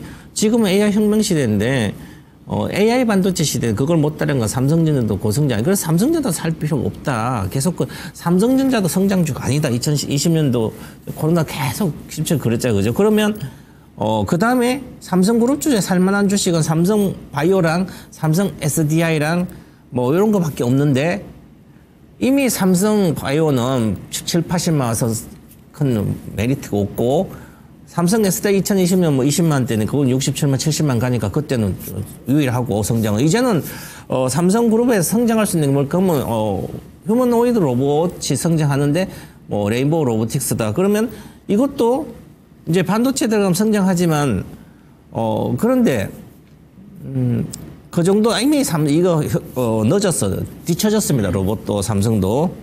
그러면 삼성 SDS가 그룹 자체에서 성장을 잘 못하고 있는데 이 캡티브 마켓에 얘들이 매출이 상당한 부분을 차지하는데 그게 성장을 잘 못해서 공장이라도 이렇게 계속 만들고 해야만 거기다 솔루션도 제공하고 통합 솔루션이라든지 뭐 시스템 통합 이런 거 다 해주는데 그게 잘 안 되잖아요. 그죠? 그래서 이 기업은 성장을 못 하는 거예요. 그래서 컨센서스 이렇게 편남을 보면 제가 제발 개인 투자자들은 핸드폰만 주식하잖아요. 그죠? 그건 주식하는 게 아니라 그랬죠. 시세만 보고 여기 뭐 가격 막 올랐네 내려갔네 조금 먹고 10% 넘으면 팔고 나오고 또 손절 안 하고 20% 30% 계속 갖고 있고 갖고 있는 거 전부 다 마이너스고 먹은 건 전부 다 1, 20% 다 팔아먹고 있으니까 기업을 분석을 안 하니까 그런 거죠. 최소한 컴퓨터를 가지고 노트북에 있으면 컨센서스 이렇게 보면 다 나옵니다. 주식이 종목이. 자 보시면 삼성 SDS는 2021년도는 성장률이 23% 성장했습니다. 그 다음에 2022년도는 26% 성장하고 그 다음 23년도 마이너스잖아. 22% 마이너스. 2024년도 4% 성장. 올해는 5% 4%잖아. 내년에 6%잖아. 이거 4% 5% 성장밖에 못한 기업을 내가 사야 될 이유가 없잖아요. 저는 늘 이렇게 말해요. 3천만 원만 있어도 축복받은 자금이다. 3천만 원 있으면 AI 시대고 반도체 뭐 그럼 엔비디아 1,000만 원 사놓고 있어도 수억 가잖아요. 그죠? 테슬라 1,000만 원 사놓고 있어 가요. 이렇게 걔들은 끝없이 성장하잖아요. 근데 얘들 성장 못 하잖아요. 그럼 내 돈을 왜 여기다 넣어요? 삼성 SDS에? 삼성전자에 왜 넣습니까? 예, 하이닉스에 왜 넣어요? 엔비디아 넣으면 되지. 또 지금 만약에 시스템 소프트웨어 기업에 넣는다면 소프트웨어 기업 최고의 세계 1등의 소프트웨어 기업이 되는 것은 이제 테슬라 FSD가 되고 하드웨어 소프트웨어 다지만 또다시 뭐 지금 뭐 소프트웨어 플랫폼은 세계 최고로 좋은 뭐 팔란티어 있지? 이래 두 개가, 근데 소프트웨어 주면 사실은 그거예요. 그죠? 국내는 별로 없어요, 사실은. 자, 그러면 4%. 이걸 가지고 사서 내가 먹겠다고 들어가면 돈이 안 되는 거예요. 보세요. 잠깐 올라왔다 끝없이 빠지잖아요. 잠깐 올라왔죠, 이것도. 지금 싸다고 사는 개념 자체를 생각하지 마시라는 거. 17만 3, 이게 얼마예요? 12만 5천이에요. 지금 12만 7천이에요. 이것도 지금 목표가 왔네요. 12만 8천 원. 추가적인 상승하면 13만 2천 원까지 가능해요. 그럼 12만 5천 사 13만 뭐 만 원 먹으려고 합니까? 그래서 손절가 드리겠습니다. 22평선 손절가 드릴게요. 손절가는 12만 4천 원, 종가 기준 12만 4천이고요. 목표가 13만 3천 원 하고 다 팔고 나오시고 하지 마시라. 성장하지도 못한 주식 내가 왜 하느냐 그렇게 생각하고 개인 투자자는 삼성그룹주 할 만한 게 없어요.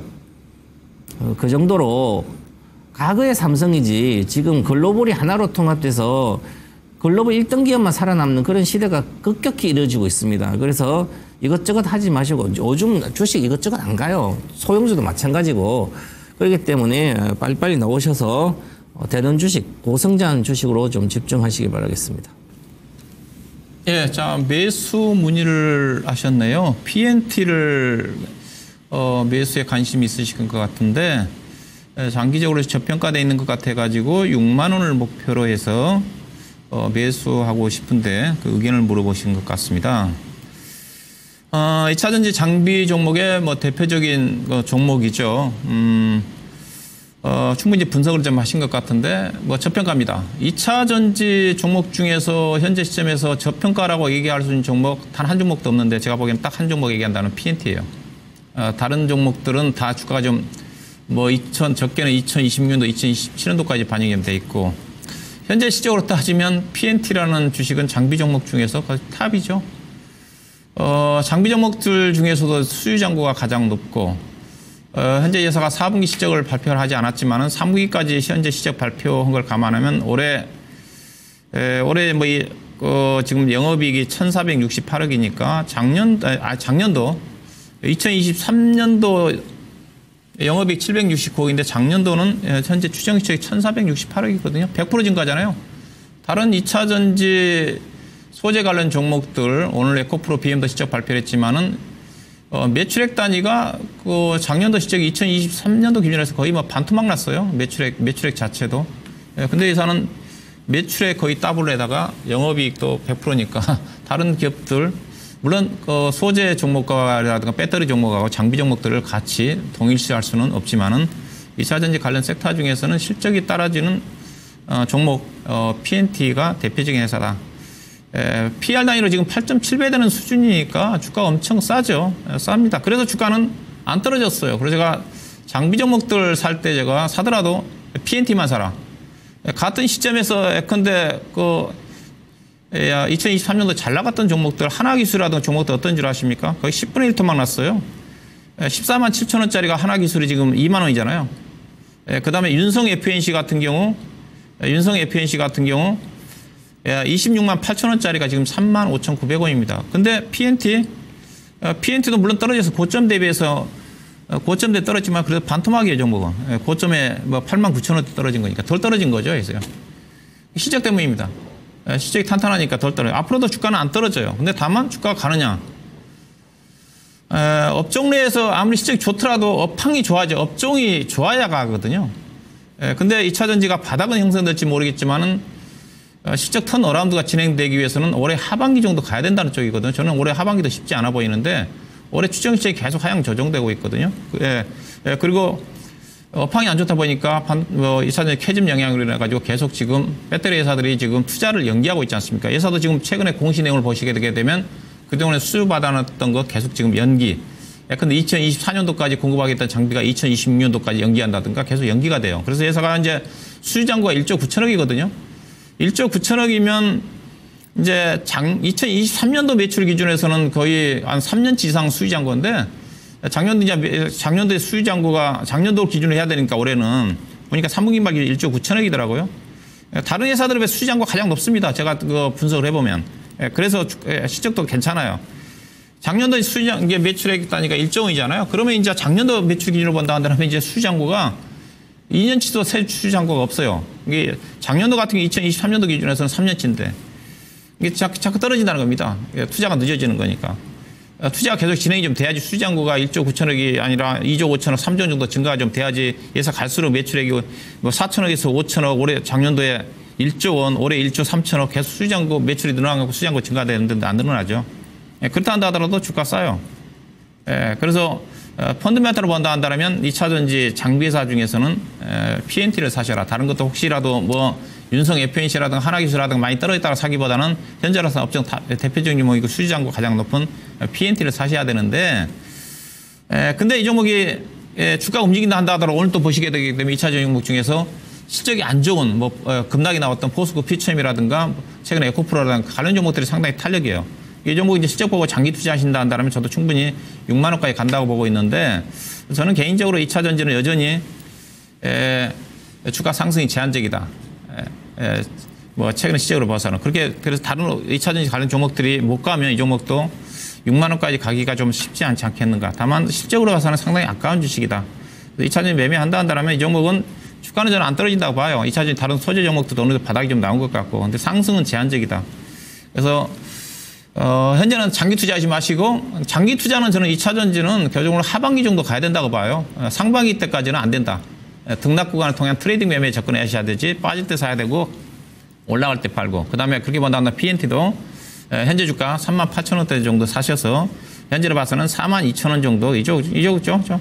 38,000원과 42,000원 사이에서 당분간 트레이딩 매매를 하시고 왜냐하면 물리가다 종목 시장이 좋으니까 주가 안 떨어질 거니까 42,000원 매매하시고 그다음에 장기적인 투자 자체는 6만 원 목표 주가 자체는 올해 이제 하반기 때 2차 전지 업황 자체가 조금 좋아진다 한다면 주가는 이제 5월달, 6월달부터 추세적으로 올라갈 수가 있거든요. 그때 이제 사셔가지고 6만 원을 목표로 접근하면 충분히 가능하지 않겠나. 단기적으로 저는 38,000원에서 42,000원 정도 트레이딩 관점에서 매매하는 전략을 제시해 드리도록 하겠습니다. 네, 다음 전화가 와 있다네. 전화 연결하겠습니다. 안녕하십니까, 시청자님. 네, 안녕하세요. 반갑습니다. 밤늦게 전해주셔서 감사합니다. 궁금하신 예, 종목과 비중하고 매수가 좀 알려주십시오. 매수 포스코 인터내셔널 네. 43,000원에 네. 13%입니다. 사신 이유 물어봐도 될까요? 예, 사실 앞에 38,000원 정도 할 때 한 번 사고 네. 매도하고 43,000원에 한 번 더 매도했습니다. 그때 가스 쪽으로 해서 동해 가스 쪽으로 해서 생각을 해서 한 번 더 매입한 겁니다. 대왕고래 해서 먹었어요? 예? 한참 대왕고래 막 그랬잖아요. 예. 그래서 그때 그때 말고요. 그때 얼마 전에 말고? 한 요번에 이제 또 가스전 최근에 예. 그것 때문에 하셨네요. 예. 작년에 동해 이제 해서 대왕고래 뭐 프로젝트에서 예. 사람들 막 사고 그랬잖아요. 그때는 예. 안 하셨나요? 예, 그때는 안 했습니다. 그럼 요번에 또 예. 이미 다 끝난 겁니다. 관련된 예. 게.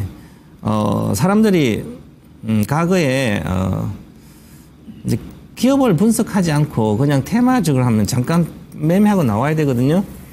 그래서 이제 예를 들어서 뭐 2차 전지를 뭐 LG하고 포스코홀딩스 막 이런 거 좋다고 막 하다가 사람들이 거기 가서 유튜브 보고 하다가 주식을 딱 샀는데 막 물렸어요. 또 그런 사람들이 또 몰려가면 대왕고래 막 해서 막 해요. 또 올라가니까 또 다 해가지고 또 반타작 났어요. 이렇게 그냥 아무 생각 없이 대다수 주식을 하면 판판이 깨집니다.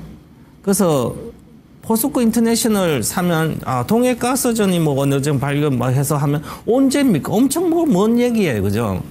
그리고 지금 그게 먹히지 않아요. 왜냐하면 사람들이 이미 대왕고래 프로젝트 뭐 이렇게 해서 한국가스공사 이렇게 갔을 때 이미 다들 들어가서 다 물렸습니다. 4만, 5만 대 가서. 잠깐 몇 주 만에, 잠깐 3주 만에 2만짜 이게 한국가스공사 올라갈 일이 전혀 없는데도 2만 대에서 그것 때문에 올라갔다가 두세 배 나고 딱 올라갔다 내려가면 여기서 다 당한 거예요. 4만 대에서. 이제는 돈이 없어요. 그러면 이번에 또다시 뭐 동해 뭐 하니까 움직이지 않아요. 보세요. 한국가스공사 안 움직이잖아요. 작년에 이렇게 하고 너무너무 돈도 없고 실망도 크고 그러면 똑같은 거. 그러면 이제 기업 분석하겠습니다. 자, 이 포스코 인터내셔널 제가 2022년도 2만 원대에서는 23년도 여기네요. 22년도 8월 달에는 시간만 투자하면 22년도니까 3년만 기다리면 몇 배 나는 세 배는 두세 배 나는 주식. 그럼 여기서 사서 기다리는 것은 뭐 미얀마 가스 전부터 전체적으로 저게 유가 뭐 가스 값도 올라가고 판매 가격도 도매 가격도 올라가 전력 가격도 올라가니까 그에 대한 수혜가 크고 또 구동 모터도 하니까 그런데 지금은 오히려 그때 좋았던 22년도 23년 때 좋았던 그 섹터들이 지금은 전부 다 부진합니다. 즉 구동모터도 자동차 관련 부진하죠. 그 다음 가스는 뭐 LNG 가스 도입해오면 판매가는 내려갔는데 도입가, 즉 환율이 올라가가지고 도입가는 들어오는 돈은 비싸고 팔 때는 오히려 가격 내려가서 스프레드, 즉 마진 줄어든 거죠. 그러면서 안 좋아진 거예요. 자, 그러면서 안 좋아지고 그 다음에 뭐 나머지 철강 무역 안 좋지, 무역도 하잖아요. 트레이딩 그것도 안 좋지, 철강도 안 좋지. 전부 다 부진하니까 무역도 안 될 거 아니에요. 그죠? 그러니까 이 업황 자체는 내려가려면 남았다는 거, 내려갈 일만. 그래서 주식이 끝없이 내려와서 안 가잖아요. 그죠? 2024년부터 내려와서. 그래서 이런 주식은 많이 빠졌다고 하는 게 아니라 업황이 더 나빠집니다. 전부 다 이 주식도 다시 3만 원 이하로 갈 수도 있다는 거죠. 경기도 더 나빠진다면. 그만큼 그리고 과거 이 주식은 경기가 안 좋고 이렇게 할 때 주식은 영업이익에 한 7배 정도 갔었거든. 늘 6, 7. 그럼 영업이익 올해 1조예요.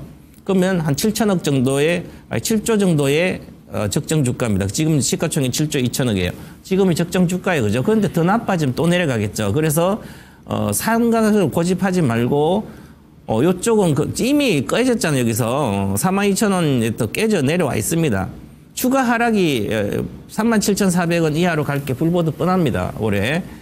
그래서 빨리 매도하고 나오시는 게 좋지 않을까 저는 이렇게 보고요. 자, 그럼 수급을 한번 봐줄게요. 이런 것은 뭐 7조짜리니까 개인만 사서 되진 않잖아요. 그러면 누가 삽니까? 지금 개인이 사잖아요. 최근 들어 1월 하순부터 많이 내려왔다고 뭐 동해가스 뭐 어쩌고 외국 그 사이 외국인 팔아제키잖아요. 기회라고 파는 거죠. 그만큼 어렵다. 그래서 그런 거 지금 생각하시는 투자 포인트는 잊으시고 반등 시에 꼭 나오셔서 오늘 또 1900 이렇게 갔었네요. 그래서 잠깐 오르면 이제 저 62평선 지금 외국인 뭐 팔고 있으니까 돌파 못할 걸 보고 62평선이 43,800원에 그래서 43,000원 정도 올라가면 팔고 손실을 좀 줄여서 나오시고 손절가도 어제 저가가 안 깨지게 4만 원 깨지면 뭐 전부 팔고 나오셔서 이런 쪽에 지금 갈 때가 아니에요. 우리나라가 지금 경기가 올해 안 좋기 때문에 경기 관련된 뭐 중기계부터 해서 철강하고 화학하고 조선 이런 쪽으로는 전부 다 위험한 섹터라고 이렇게 인식하고 하시는 게 좋지 않을까. 궁금하신 것도 있으신가요? 없습니다. 네. 알겠습니다. 판단은 이제 하셔야 됩니다. 네, 감사합니다. 네, 감사합니다. 네. 예, 자, 유진 로봇입니다. 11,900원에 7% 매수하신 분입니다. 최근에 로봇주가 많이 올랐음에도 불구하고, 이분은 현재가 8,220원이니까 거의 주당 4,000원 정도, 손실이 많이 있네요. 이게 로봇 종목들은 테마성이다 보니까 실적이 안 떨어지다 보니까 이슈가 부각될 때는 수급에서 주가가 올라가고 그러다가 시장이 잠잠고 시장에 관심이 없으면 주가가 계속 떨어졌다. 그런 쪽이죠. 로봇 종목들은 대체적으로 1년에 한두 번씩 움직여요. 특히 이제 연초에 항상 1년에 이제 연초에 가장 이슈가 되는 것 자체가 세스 효과가 1월 달에 있으니까 대체적으로 로봇 관련 종목들이 1월 달에 강합니다. 연초 3월 달 정도까지는. 올해 같은 경우도 이제 세스보다는 이제 삼성전자의 레인 로보틱스 지분 인수가 로봇 관련 종목 쪽에 불을 당겼죠. 어떻게 본다면 그게 없었으면 자율주행 관련 종목들이 시장에 더 주목을 좀 받았을 건데 레인 로보틱스 삼성전자의 지분 인수 자체가 로봇 관련 종목 쪽에 불을 당기면서 현재까지 또 최근 들어서는 일론 머스크의 로보택시 출범이 출시가 6월 달 정도인가요? 앞당긴다고 그랬으니까 여기다가 이제 로봇 관련 종목도 현재 지금 어떻게 보면 트럼프의 관세 폭탄 시대에 상대적으로 뭐 수혜주는 아니지만은 긍정적으로 부각할 수 있는 피해주가 아니니까 그런 측면에서도 현재 로봇 관련 종목들이 여전히 시장에서 중심에 있는 게 아닌가 뭐 그렇게 좀 볼 수가 있을 것 같고요. 로봇 관련 쪽에 대한 산업자에 대한 성장성 자체는 누구다 부인 못하죠. 근데 여전히 로봇 관련 종목들이 국내 주요 기업들이 매출액이 안 나옵니다.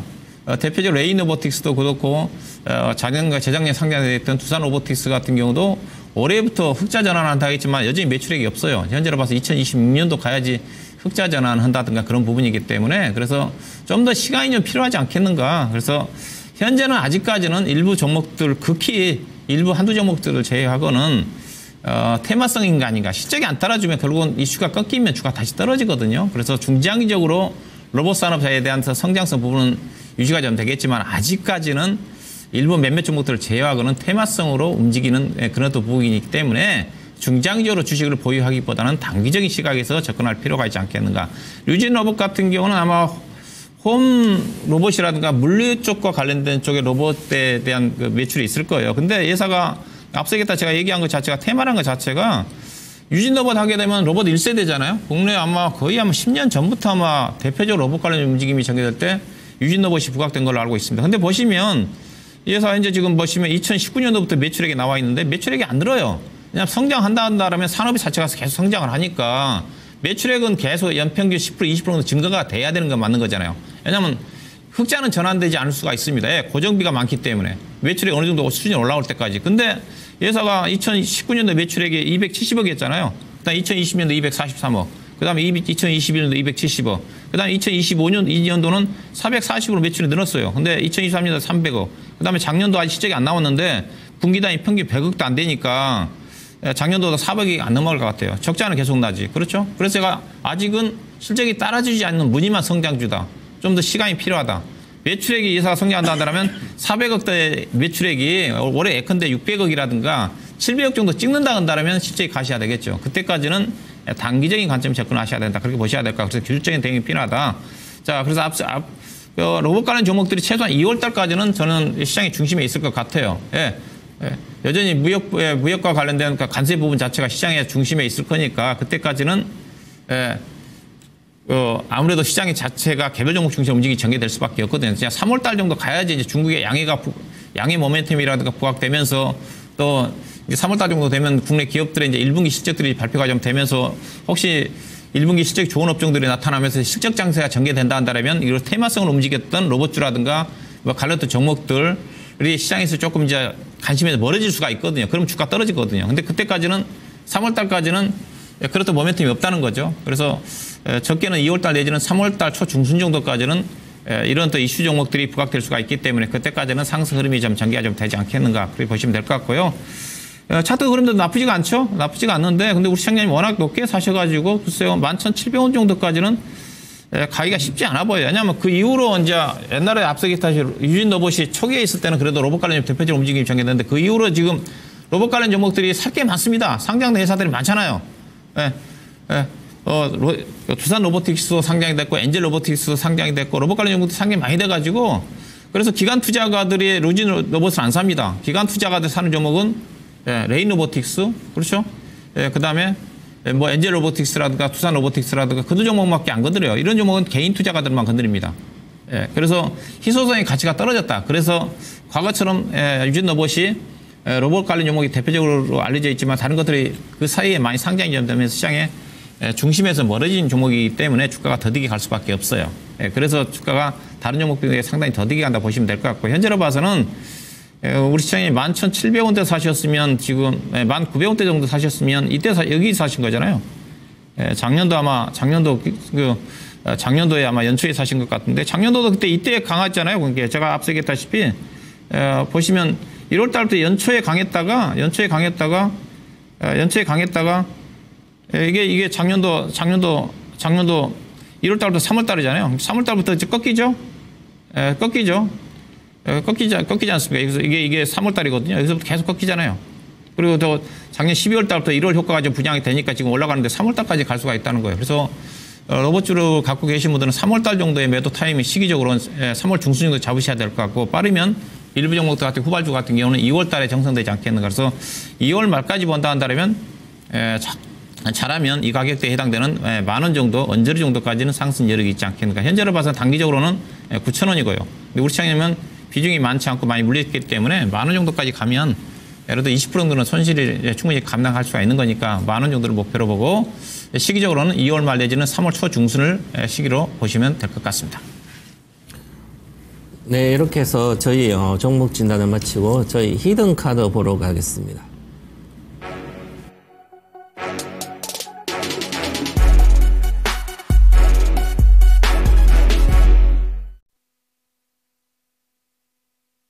네, 히든카드 제가 먼저 하겠습니다. 먼저 히든카드 전에 목표가 도달한 게 있어서 리뷰하고 가도록 하겠습니다. 먼저 12월 26일 날 목요일 날 제가 했던 이수 페타시스 다운 이글 시초가에 사라고 그랬었는데요. 27,800원 것이 주가가 누적 수익률 48.92% 목표가 도달했습니다. 그리고 지금 이수페타시스가 이렇게 이만 돼서 갑자기 쫙 올라왔잖아요. 4만 원까지도 올라왔는데 뭐 이상증자 안 하고 뭐 인수 안 하고 이제 정상적으로 가는 거죠. 그래서 받고 또한 이제 중국의 딥시크 이제 충격이 있은 이후에 그럼 이제는 AI 관련된 인프라 구축의 반도체들도 이제 싼 것도 많이 소비가 될 거 아니에요. 그래서 어쨌든 인프라 구축에 수혜주기 때문에 다층 MLB가 그래서 이소페타시스는 추가적인 상승이 충분히 가능할 걸로 보입니다. 현재는 뭐 매도할 이유는 아직은 매도는 나오지 않았는데 추가적으로 지금 41,000원 정도 찍고 내려왔기 때문에 차익 실현이 좀 나왔습니다. 그리고 수급을 이렇게 보니까 수급은 지금 기관이 조금 사고 아직 많이 안 샀는데 외국 조금 개인은 좀 팔고 있죠. 그죠? 기관이 조금씩 사는데 공격적이진 않아요. 그래서 1차적인 목표가 왔기 때문에 그런 거죠. 4만 원 정도대로 와서 이제는 이제 길게 보면 이제 주봉으로 보니까 목표가 딱 왔어요. 제가 본 박스 상단이 48,500원 정도 되니까 그 다음에 이제 눌림목을 이제 줄지 아니면 행보를 할지를 봐야 되는데 가일건 들어가서 눌림목으로 주고 시간 좀 필요할 것 같아서 시간 좀 있다가 다시 가면 지금 12 이렇게 급락을 59,000원에서 이렇게 20,000원까지 왔잖아요. 그죠? 그러면 대다수가 저점 강한 조세는 저점대로 100% 올라옵니다. 그럼 40,000원이잖아요. 그러니까 와서 이제 목표가 12편에서 왔기 때문에 시간이 걸리고 나서 다시 반전할 걸로 보여. 한 45,000, 5만까지 보는데 지금은 신규 매수하기는 좀 부담스러운 가격이기 때문에 신규 매수는 뭐 한 3만 초반 오면 다시 하지 않을까. 그리고 기존에 있는 분들은 아직은 보유해도 상관없고요. 손절가는 이제 35,000원 정도를 보고 하시면 좋을 것 같습니다. 그리고 오늘 저의 오늘의 섹터 히든 카드 키워드는 바닥 탈피 성공한 AI 플랫폼주 이렇게 가지고 왔습니다. 그래서 지금은 빅테크 AI 공세가 아주 강해지고 있습니다. 특히 중국의 이번에 딥시크 때문에 AI 침공이라고 그러죠. AI 침공이다. 그래서 엄청난 충격을 줬는데요. 주면서 적은 비용, 오픈 AI의 10분의 1 비용으로도 비슷한 이제 AI 어시스턴트를 이제 구축할 수 있고, 그리고 연구원도 마찬가지로 6분의 1, 오픈 AI 6분의 1 정도로 했던 건데, 이게 진짜인지 모르겠어요. 어쨌든, 적은 비용으로도, AI 관련된 사업을 할 수 있으니까, 그래서 전체적인 분위기가 이제 대중화하고 전체적으로 AI 관련된 산업이 실제로 기업의 매출을 일으켜줄 수 있는 그런 쪽으로 확산되고 있습니다.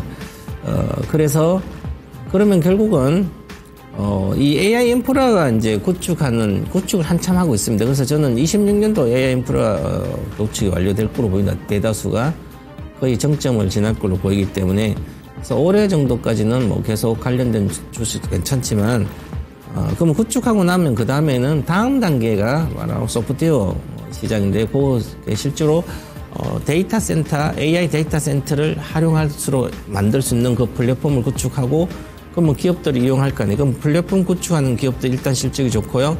그 다음에 그걸 또 이용하는 기업들이 좋은 거죠. 그래서 이런 시대가 이제 오니까 자, 그럼 AI 인프라 구축하는, 그의 최대 1등주는 엔비디아잖아요? 그 다음에 이 인프라 구축을 이용하는 기업 세계 1등은 테슬라입니다. FS 자율주행을 많은 데이터를 이용해야 되니까.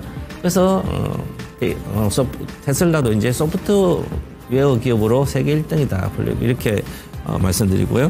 그 다음에 이렇게 그럼 우리나라 같으면 이제 관련된 플랫폼 기업들 네이버 카카오보다 각종 플랫폼 기업들이 실제로 구축하는 이런 솔룩스도 그렇지만 이런 기업들이 이제 수혜를 받게 되는 거죠. 그리고 이제 이 인터넷 플랫폼 기업들이 21년도 엄청나게 유동성 파티 때문에 많이 올라갔다. 거기에서 거의 70-80% 빠졌어요. 60% 기본, 60%대 기본, 네이버도 60%대 빠지고, 카카오는 거의 뭐 85% 빠지고, 그만큼 하락하고 나서 이제는 네이버는 확실히 장기적으로 추세 반전을 했습니다. 카카오는 이제 꿀떡꿀떡거리고 있고 바닥 탈피하려고 그러고 있고, 그래서 이렇게 되니까 그러면 결국은 바닥 탈피가 성공하면 리스크가 적으니까 그래서 중장기적으로도 전환한다 그러면 이 AI 플랫폼주가 아주 괜찮지 않을까 이렇게 보여집니다. 그래서 저의 히든 카드를 보도록 하겠습니다. 이렇게 히든 여러 종목이 이렇게 있는데 그 중에 저의 히든 카드는 네이버입니다. 네이버는 10월 달에 와서 목표가 갔었습니다. 그러니까 목표가 갔는데 지금 최근 들어 막 다시 급등하고 있잖아요. 그죠? 그래서 제가 12월 달에 12월 달에 이제 유망주나 이렇게 되면 뭐 네이버와 테슬라 이런 것은 계속 유망주다 이렇게 말씀드리고 있었는데 그게 탈피했기 때문에 그렇고요. 그래서 네이버는 중장기 성장 동력 아직은 뭐 글로벌 탑 티어들보다는 못 따라가고 있습니다. 아직 성장세 미흡합니다. 근데 이커머스 시장 뭐 전체적으로 견조하게 흐르고 있고, 그 다음에 지금 이제 AI 서비스 시장 확대 기대감에 이제 점점 오픈 AI도 뭐 협력도 하고 뭐 여러 가지 있으니까 오히려 이렇게 AI 서비스 관련된 가장 빠르게 얘들은 이제 자체 모델을 개발하고 있습니다. 그래서 기존의 펀더멘털 구조조정해서 펀더멘털 안정적인 데다 돈을 투입할 수 있는 여력이 있으니까 뭐 AI 반도체를 사서라도 뭐 자체 모델을 개발하면 우리나라에서 가장 큰 AI 서비스 기업 되지 않을까 이렇게 보고 가시면 좋지 않을까. 그리고 저는 매수가는 제가 보는 매수가 네이버는 지금 오늘 급등하고 있죠. 물론 이제 31일부터 급등하고 있는데 이런 기업들은 주봉상으로 보시더라도 바닥에서 계속 올라가고 있어. 그러면 여기서부터 시작해서 11월부터 이것은 매도가 안 나왔습니다. 주봉상으로도. 월봉으로 1파 상승이 나오고 나서 조정을 거쳐갔다 이제 가기 때문에 월봉으로 3파 상승이 가기 때문에 중장기 추세가 시작됐다 이렇게 보고요. 그냥 기관들보다 외국인 주식입니다. 이것은 외국인 지분이 50% 이상에서 많이 빠졌다 지금 40점 올라가고 있는데 외국인이 끝없이 사고 있어요. 12월부터. 외국인들은 이렇게 네이버 사지 다른 우리나라 경기 민감주 안 삽니다. 그래서 매수는 시가에 매수하시고 목표가는 상반기 목표가 28만 원이고요. 길게 보면 실적까지 받쳐준다면 하반기 정도에는 뭐 저 30만 대도 갈 수 있는 주식이다 이렇게 보고요. 대신에 손절가는 짧게 잡아드리겠습니다. 21만 원 손절가 잡아드리겠습니다. 예. 저도 우리 최병훈 전문가가 보는 시각 자체가 거의 비슷한 것 같은데요. 저도 히든 섹터의 히든 키워드는 소프트웨어 쪽으로 좀 잡아봤습니다. 예. 최근에 뭐 딥시크 충격 아직도 지금 이어지고 있죠. 고성능의 칩이 없이도 사용 안 커서도 챗 GPT에 필적하는 성능을 내는 모델을 좀 개발을 하면서 전 세계에 좀 충격을 좀 주고 있는데 이로 인해 가지고 이제 시장의 관심이 그동안 엔비디아 중심의 하드웨어 중심에서 지금 소프트웨어로 관심이 이동이 되고 있는 것 같습니다. 특히 우리나라 시장이 좀 그런 것 같아요.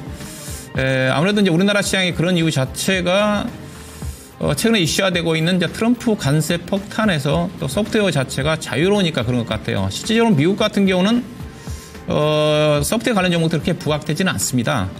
최근에 이제 팔란티어가 실적 좋게 발표돼서 개별적으로 실적 때문에 주가 급등했지만은 관련 쪽에 소프트웨어 쪽에 뭐 세일즈포스라든가 서비스나우라든가 오라클이라든가 종목들을 보게 되게 되면 최근에 엔비디아 주가 하락과 더불어서 관련 종목도 또 부진해요. 근데 우리나라 시장이 강한 이유 자체가 우리나라는 아무래도 무역과 관련된 부분 자체가 트럼프 관세 폭탄에서 자유로운 것 자체가 소프트웨어이기 때문에 그와 함께 겹쳐지면서 관련 종목들이 관심을 좀 끌고 있는 것 같은데 이런 어떤 부분들은 상당 기간 좀 진행되지 않겠는가. 국내 시장에 특별한 이슈가 없기 때문에 지금 우리 시장 자체가 국내 기업들 실적도 지금 워낙 안 좋다 보니까 실적보다는 모멘텀 중심의 장세가 좀 펼쳐지고 있거든요. 그 부분이 2월달 정도까지 전개가 될 수가 있을 것 같고요. 실적으로 어느 정도 이 소프트웨어 관련 부분들이 긍정적으로 작용할 수가 있습니다. 왜냐하면 딥시크로 인해 가지고 그동안 우리나라 네이버라든가 카카오라든가 다른 소프트웨어 회사들이 투자를 못했거든요. 최근에 AI 같은 경우는 미국의 빅테크 중심으로 해가지고 예컨대 메타 같은 경우 올해 투자 계획 자체가 거의 우리나라 돈으로 따지면 80조 원인가요? 600억 달러 정도 투자를 한다고 그랬으니까. 근데 우리나라 네이버라든가 카카오가 그렇게 투자 못 하거든요. 투자를 한다 하더라도 1년에 돈 버는 것 자체가 네이버 같은 경우는 2조 원 정도 버는데 투자를 그렇게 못 하거든요. 카카오 같은 경우는 연간 4, 5천억밖에 돈을 못 벌기 때문에. 근데 이제 저비용으로 투자가 가능하기 때문에 네이버 카카오 같은 경우도 투자를 함에 따라 가지고 어느 정도 성능을 낼 수가 있다는 거죠. 특히 이제 다른 소프트웨어 개발 회사들 같은 경우도 자금이 많지 않고서라도 딥시크에서 경험을 했기 때문에 내기 때문에 그런 소프트웨어 회사 쪽으로 관심이 쏠리면서 일부 기업들 같은 경우는 딥시크처럼 충분히 성과가 나올 수가 있기 때문에 관련 쪽에 관심이 이어지지 않겠는가, 그런 관점에서 포인트를 보시면 될 것 같고요. 자, 그래서 소프트웨어 관련 종목들이 어떤 종목들이 있느냐, 많이 있는데 대표적으로 뭐 네이버, 카카오, 그 다음에 마음 AI, 그 다음에 한글과 컴퓨터, 도전 비지원, 솔트럭스를 좀 들 수가 있을 것 같은데요. 그 중에서 가장 핵심 종목이라고 저는 중소형 종목 중에서 솔트렉스라는 종목을 보도록 하겠습니다. 예. 자, 솔트렉스라는 회사 자체는 시가총액이 현재 회사가 오늘날 4천억짜리 회사거든요. 4천억짜리 회사인데, 회사가 AI 플랫폼 관련 대표적인 회사입니다. 상당히 기술력도 있는 회사고요. 회사가 설립된 지가 20년 가까이가 됐습니다. 데이터 센터 구축이라든가 고객 응대 서비스를 통한 플랫폼 쪽에, AI 쪽에 전문적인 회사라고 좀 보시면 될 것 같고요. 회사가 B2B라든가 B2B 이제 기업과 기업 간에, 기업과 관공서 간에, 그 다음에 기업과 개인 간에 아우르는 여러 가지 AI 솔루션 IM을 보유로 하고 있는데, 회사가 거래하고 있는 회사 자체가 국내 대표적인 기업들, 삼성전자, SK 하이닉스라든가 LG전자라든가 현대차라든가 대부분 기업들이 여기 거래하고 있고요. 그 다음에 국가관공서 쪽으로 따지면 행정안전기업, 행정안전부, 교통공사, 교통공사라든가 이런 대기업 주요 관공서, 서울교통공사라든가 대부분 기업들이 회사 고객입니다. 거의 전체 고객이 2,000명 가까이, 2,000명 가까이가 되거든요. 이 부분이 이제 본격적으로 올해부터 이제 본격적으로 유료가 좀 되면서 실적으로 나온다는 겁니다. 또 최근에 또 개인들을 대상으로 3월 달에 출시한 루시아온 같은 경우가 글로벌 플랫폼 1위로 평가를 좀 받았거든요. 그래서 우리나라 AI 플랫폼과 관련된 소프트웨어 쪽에서 가장 앞선 기술력을 좀 보유하고 있고, 회사가 실질적으로 매출액도 작년도 아직 4분기적이 나오진 않았지만 2023년도에 매출이 300억 됐는데 작년도 아마 400억이 넘어갈 것 같아요.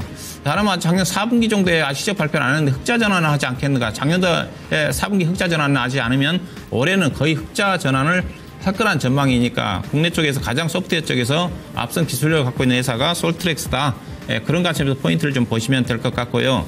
자, 문제는 차트를 좀 보도록 할 건데, 주가가 좀 많이 올라왔습니다. 최근에 가장 핵심 종목으로 뜨면서 저점에서 25,000원대에서 33,000원까지 많이 올라와서 오늘도 주가가 17% 정도 올라왔는데, 충분히 이 종목이 수급으로 보시게 되게 되면 기관과 기관 투자가들이 지금 사모펀드 쪽에서 오늘 7만 주 샀거든요. 최근에 보시면 기관 투자가들이 집중적으로 매수를 좀 하고 있어가지고 충분히 추가적인 상승이 가능하지 않겠는가, 그런 관점이고요. 다만 오늘 주가가 올라왔기 때문에 추격 매수는 절대적으로 자제하시고, 아마 내일 주가 조정이 나옵니다.